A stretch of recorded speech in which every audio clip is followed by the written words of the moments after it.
আজ বানাবো আলু দিয়ে চিকেনের লাল ঝোল। চিকেনটা ম্যারিনেট করার জন্য আমি এতে দেব একটা লেবুর রস, দেব নুন, ধনে গুঁড়ো, দেব লঙ্কার গুঁড়ো, পেঁয়াজ, আদা, রসুন আর কাঁচা লঙ্কার বাটাটা দিয়ে দিলাম। এতে দেব পরিমাণ মতন সর্ষের তেল,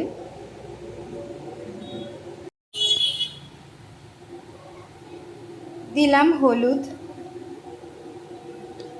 একসাথে ম্যারিনেট করে 30 মিনিটের জন্য আমরা রেখে দেব। কড়াইতে সর্ষের তেল গরম করে এতে আমি নুন, হলুদ আর সামান্য লঙ্কার গুঁড়ো দিয়ে মাখা আলুগুলোকে ভালো করে ভেজে নেব।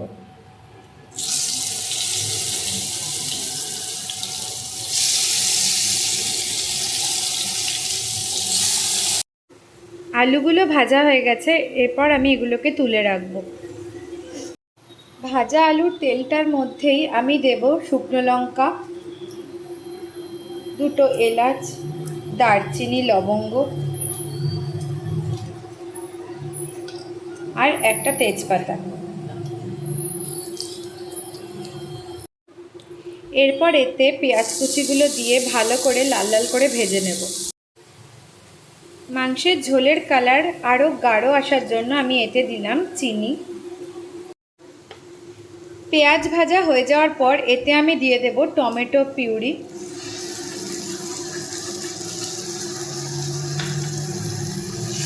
দিয়ে ভালো করে একটু কষিয়ে নেব। এবার আমি এতে ম্যারিনেট করা চিকেনটা দিয়ে দেব।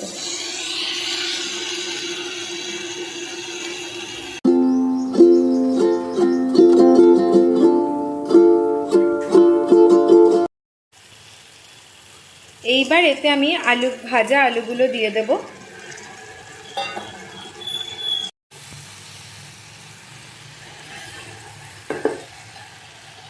এরপর কিছুক্ষণের জন্য আঁচ কমিয়ে 5-10 মিনিট রান্না হতে দেব। চিকেন আর আলু ভালোভাবে কষানো হয়ে গেছে, এরপর আমি এতে গরম জল দিয়ে দেব।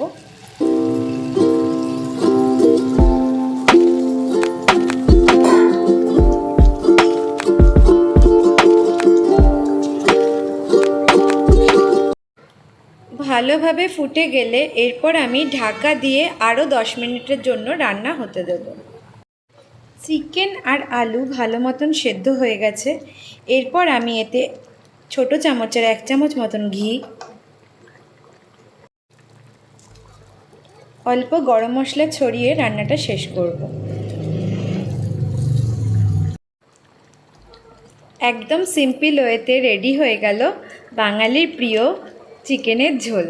যদি রান্নাটি ভালো লেগে থাকে তাহলে একটি লাইক, কমেন্ট আর শেয়ার করবেন। আর আমার যদি কোনো ভুল হয়ে থাকে অবশ্যই আমাকে জানাবেন। রবিবারের দুপুরের সিম্পল লাঞ্চ আমাদের। ভিডিওটা দেখার জন্য সবাইকে ধন্যবাদ।